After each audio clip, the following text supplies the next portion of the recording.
You're standing in a Roman camp at dawn. The air smells of wood smoke and leather. A soldier hands you a wooden cup, and inside is not wine, not water, but something sharp and sour that catches the back of your throat. You drink it anyway, and that single cup of soured liquid is about to keep you alive on a march that would kill a modern man. That drink was vinegar, cheap, common, almost invisible in the record. And here is my claim, the one I want you to test against everything you think you know.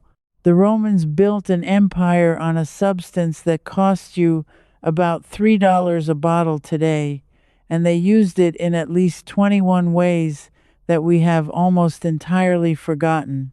Not folklore, not myth, written down by their own hands.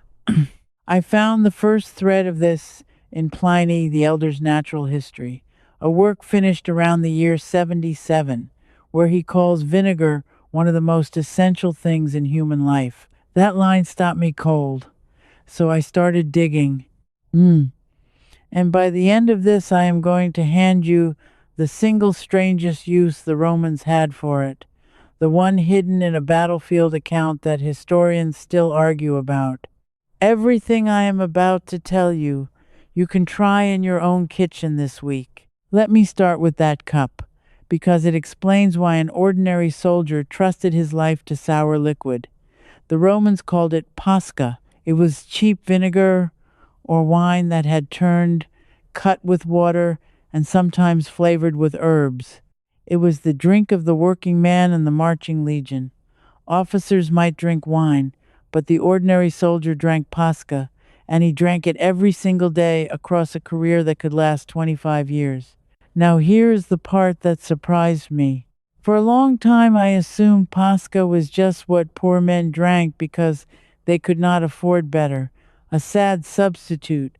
But when I read the logistics, the picture flipped completely. Water on the march was the enemy. Standing water, river water, water from a well in conquered land, all of it could carry the kind of sickness that destroyed armies faster than any spear. Dysentery killed more soldiers through history than battle ever did. And here is what the acid did. When you pour vinegar into questionable water, the acetic acid in it lowers the water's pH, and a great many of the bacteria that cause gut sickness cannot survive in that environment. The Romans did not know the word bacteria. They had never seen a microbe, but they had noticed across generations that the men who drank their water soured stayed on their feet, and the men who drank it plain fell into the ditch with fever. Modern food science backs this up completely. Acetic acid, even at the concentration in ordinary table vinegar, kills or suppresses many common pathogens.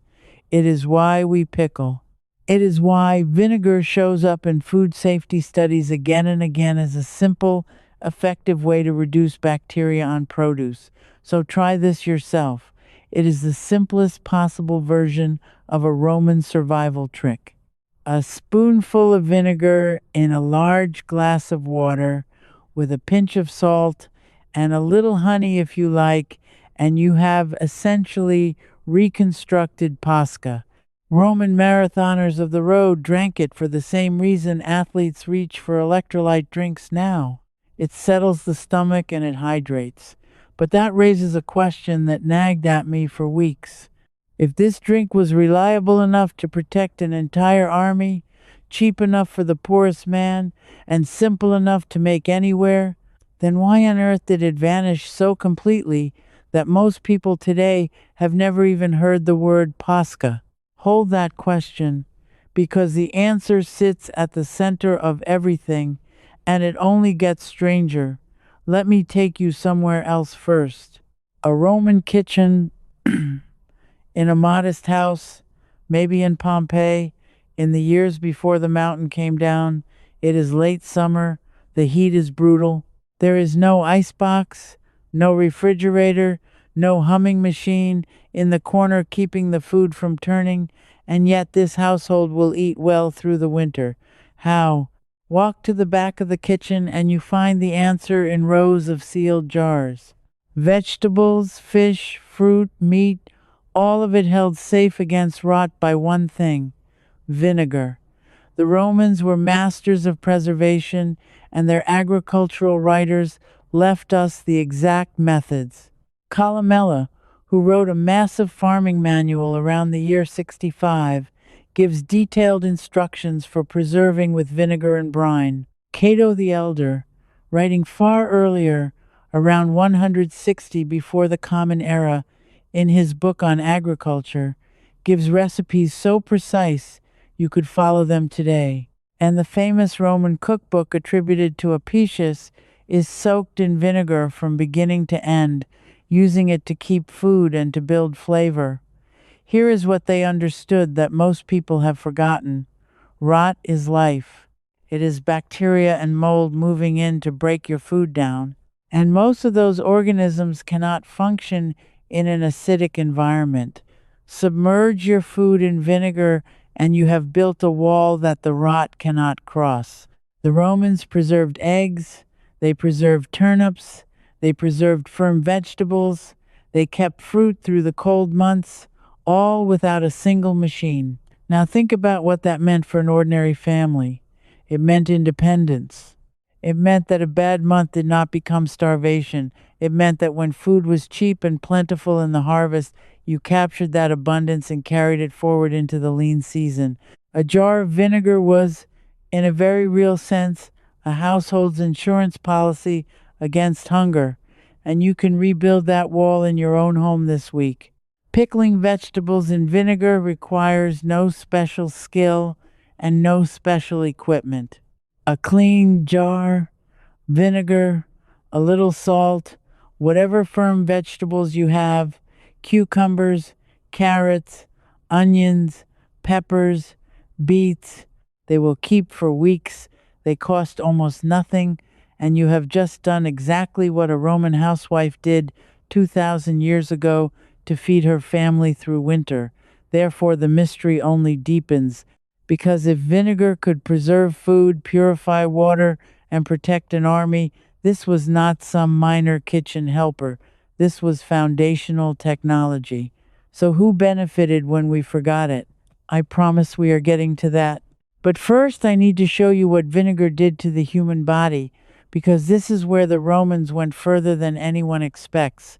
Picture a field hospital behind the Roman lines. A soldier has taken a wound, and the surgeon reaches not for wine alone, but for vinegar to wash it. This was standard practice. The Roman medical world, drawing on Greek physicians and refined by men like Galen in the 2nd century, used vinegar to clean wounds, and they were absolutely right to. Acetic acid is a genuine antiseptic. This is not ancient superstition dressed up. Modern hospitals have studied dilute acetic acid as a treatment for wound infections, including some of the stubborn, drug-resistant bacteria that terrify doctors today. There are clinical papers, recent ones, showing that a weak vinegar solution can clear infections in wounds that other treatments struggle with. The Romans arrived at this by observation, and the laboratory confirmed it nearly 2,000 years later. But wound care was only the beginning of Roman medical vinegar. Pliny the Elder devotes long passages to it. He describes vinegar for soothing the sting of insects and the bite of certain creatures. He describes it mixed with other ingredients for the ears, for the throat, for the skin. Galen prescribed a preparation called oxymel, a blend of vinegar and honey for coughs and chest complaints and to break up the thick stuff that clogs the lungs. And here is where I want you to lean in, because that combination of vinegar and honey is one of the oldest household remedies on earth, and it has quietly survived in kitchens for 2,000 years while nobody remembered where it came from. Vinegar cuts through mucus and honey coats and soothes a raw throat. Both have real antimicrobial properties. When your grandmother reached for honey and something sour for your sore throat, she was, without knowing it, following a prescription that Galen would have recognized instantly. There is more. The Romans used vinegar as a mouth rinse and to clean the teeth. And while you should never swish straight vinegar because the acid is hard on enamel, the underlying instinct was sound. Acid disrupts the bacteria that cause bad breath and gum trouble. Diluted and used with care, it does exactly what they believed. Now, I said the evidence changed my mind, and here is where it did. I went into this research half expecting to find that most Roman medical claims were nonsense, the usual mix of magic and hope, and some of it is. But the vinegar claims kept surviving the test. Wound antisepsis, confirmed. Antibacterial action, confirmed. The soothing throat remedy, confirmed in principle. Again and again, the sour liquid held up under the microscope, so the question sharpened in my mind into something almost angry. A substance that cleans wounds, fights infection, soothes the sick, preserves food, and purifies water, available to everyone, costing almost nothing. And somehow it slipped out of daily life so thoroughly that we now buy a separate expensive product for each of those jobs. Who profits from that? Stay with me, because the pattern is about to become impossible to ignore. Let me pull you back to that Pompeian house, but this time look at the floors, the counters, the surfaces. A Roman home, especially a wealthy one, was expected to be clean, and cleaning meant something specific. It meant vinegar. Vinegar cuts grease. It dissolves the hard mineral scale that builds up where water sits. It cuts through grime, and while it works, the acid is killing a large share of the bacteria it touches. The Romans cleaned surfaces with it. They used it on metal. They used it to brighten and to strip away the dull film that settles on everything in a busy household. And this is the part of my investigation where I stopped reading and started testing with my own hands, because I did not want to just repeat old claims. So I took plain white vinegar to the worst limescale in my own home, the crust around a tap that no spray had touched in years. I soaked a cloth in vinegar, wrapped it around the metal, and left it for an hour. The scale wiped away like it had never been there. No scrubbing, no special chemical, no fumes that made me open a window. That was the moment this whole thing became real for me rather than academic. Because I realized I had a cabinet full of expensive bottles, each one promising to do a single job, and here was one cheap liquid that did most of them at once, exactly as it had for a Roman 2,000 years ago. Now, let me speak directly to you if you are sitting there thinking that this is all very interesting, but that ancient methods are museum pieces, charming and impractical, nothing to do with your real life on a Tuesday afternoon. I understand that instinct. I had it too. So, this next part is for you especially, because everything here you can do this week with nothing more than a bottle from the corner shop. Start with your windows and mirrors. Mix equal parts vinegar and water in any spray bottle you have. Spray it, wipe it with a cloth, and the glass comes up clear with no streaks. The acid cuts the film that ordinary cleaners smear around. This is the single easiest test, and it will convince you in about 30 seconds. And that tells me you are exactly the kind of reader this work was made for. If you want to go deeper into the Roman systems behind all of this, the full methodology, the sourced recipes, and the practical frameworks that tie these discoveries together, I have laid it all out across 3 books: Roman Roots, Roman Depth, and Roman Blueprint.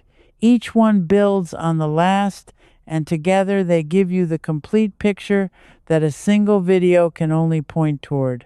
All 3 are linked in the description below, and I think once you open the first page, you will understand immediately why I had to write them. Now, with that in the back of your mind, let us return to where the Romans went next with this remarkable substance.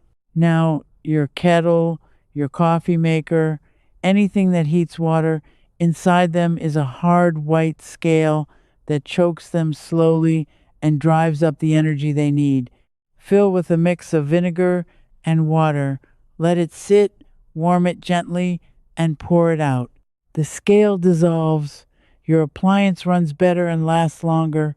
The Romans fought the exact same mineral scale in their bronze vessels with the exact same weapon.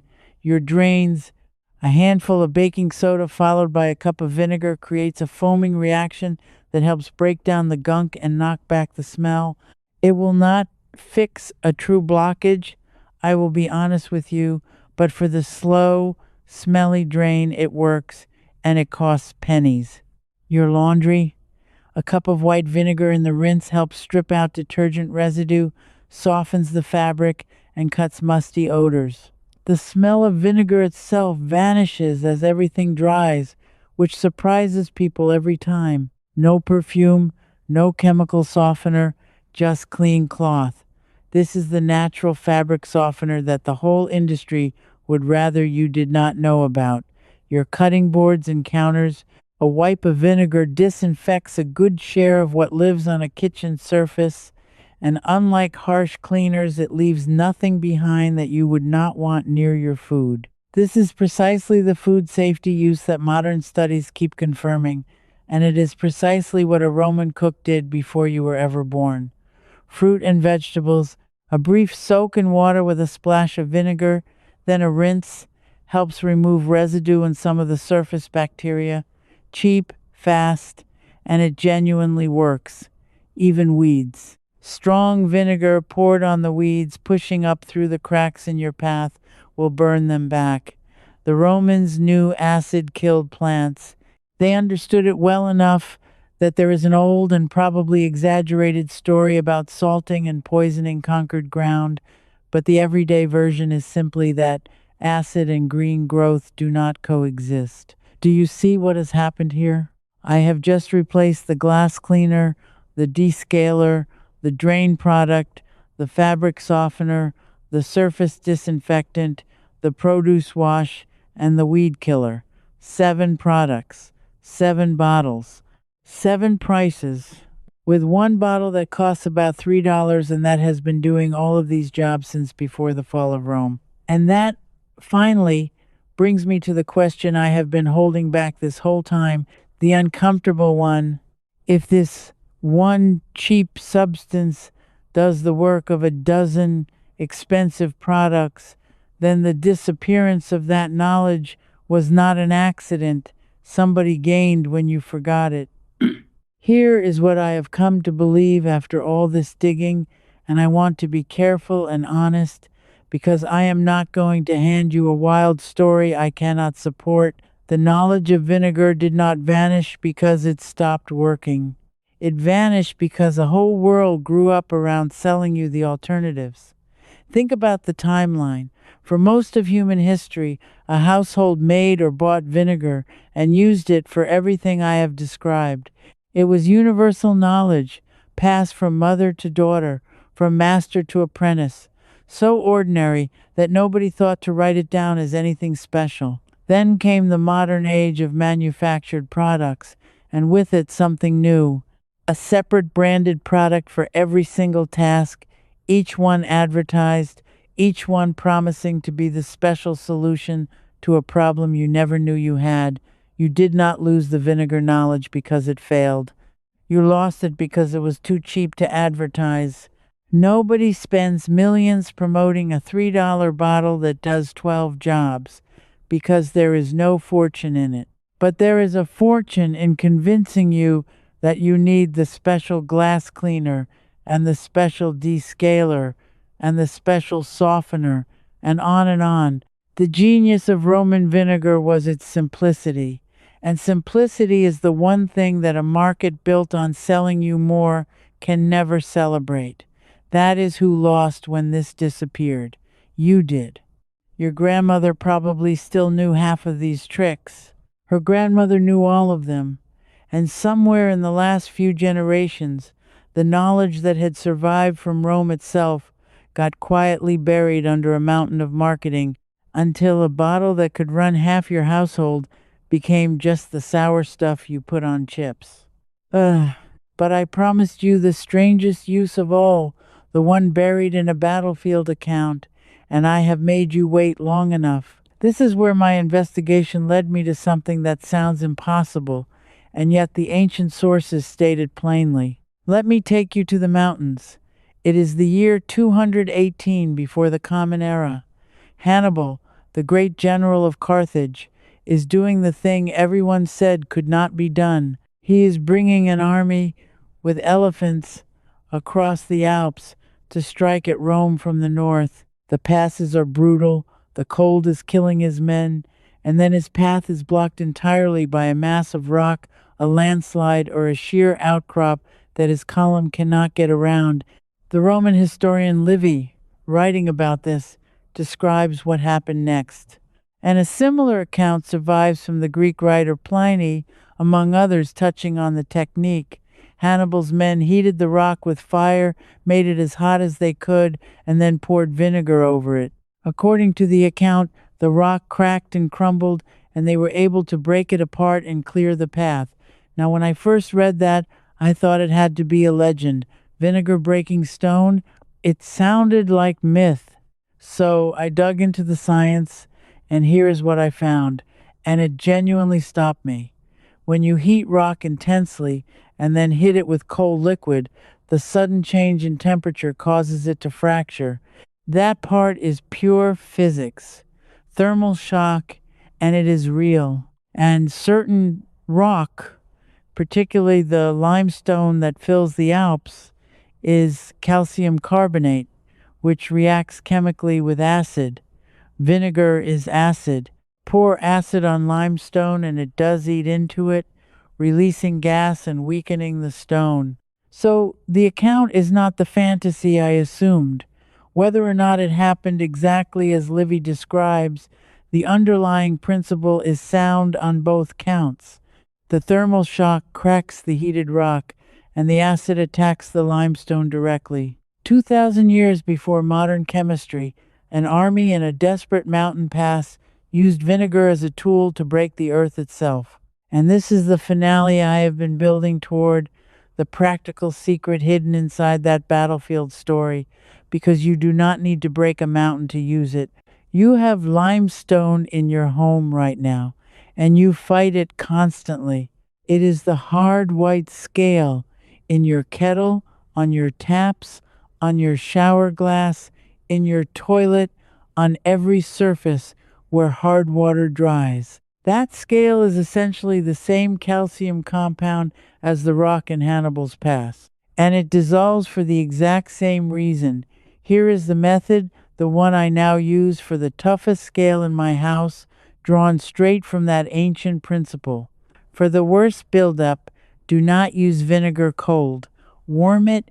Gentle heat makes the acid work far faster and far harder against the mineral, exactly as heat helped Hannibal's men.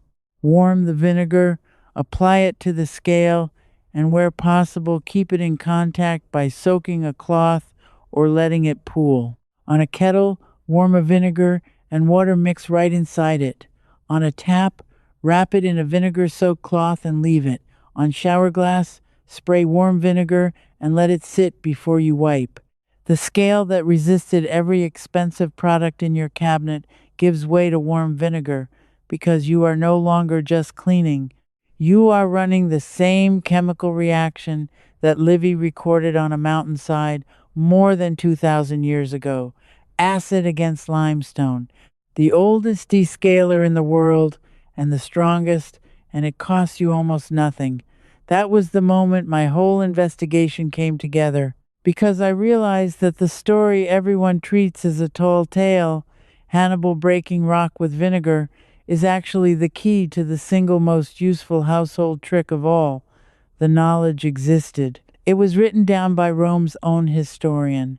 It survived in the record for 2,000 years, waiting, and now it is in your hands, ready for you to use this weekend on the worst scale in your home. Let me leave you with the picture that started all of this. That soldier at dawn, handing you a wooden cup of sour drink. He did not know about bacteria. He did not know about acetic acid or pH or thermal shock. But he knew, in his hands and his bones, that this cheap, sour liquid would keep him alive, keep his food, clean his wounds, and even break the rock in his path. He knew 21 uses for a thing you have been taught to think of as garbage, the wine that went bad. We did not lose that knowledge because it was wrong. We lost it because it was free, and because a free thing that does everything is the enemy of a market that wants to sell you a separate bottle for every task. You just took it back. Every jar you pickle, every surface you clean, every kettle you descale with warm vinegar is a small act of independence, a refusal to keep paying for what an empire proved you already have. And that tells me exactly who you are. You are the kind of person who suspects that a lot of what gets sold as progress is really just the same old wisdom locked behind a price tag. You trust what has been tested by time over what is shouted in an advertisement. You would rather know how a thing works than be sold a miracle. So here is what I want from you, and I am asking directly because I know this audience does not always speak up. I told you about Pascha, the soldier's drink, and about Hannibal's rock, and about Pliny calling vinegar essential to human life. Of all 21 uses, which one did you already know from your own family, passed down from a parent or a grandparent who never told you it came from Rome? Tell me in the comments. I read them, and those family memories are often more accurate than the textbooks. And if you believe, as I do, that the best knowledge is the old knowledge that was quietly taken off the shelf and replaced with something you have to pay for, then come with me. This is not a channel. It is a search party, digging back through the ruins and the old texts to recover the practical genius that an empire perfected and modern life threw away. Because I have already found my next case, and it may be even bigger than this one. The Romans made a building material that grows stronger in seawater the older it gets, a concrete that has stood in the ocean for 2,000 years while ours crumbles in 50, and I have found the ancient recipe for it, along with the one ingredient that everyone left out. I stood over the excavation reports for days on this one. When you see what they put in it, you are never going to look at a modern road the same way again. Stay with me, and let us bring it back into the light together. Before you go, let me say one thing. This video gave you the overview, but inside the Roman Way circle, I continue right where we stopped, walking you through every recipe in full. And you can ask me your own question, and a real person, me, answers you myself, never a machine. You won't be doing this alone. You belong here with us. Just point your phone's camera at the code on screen. And you can cancel anytime, no risk.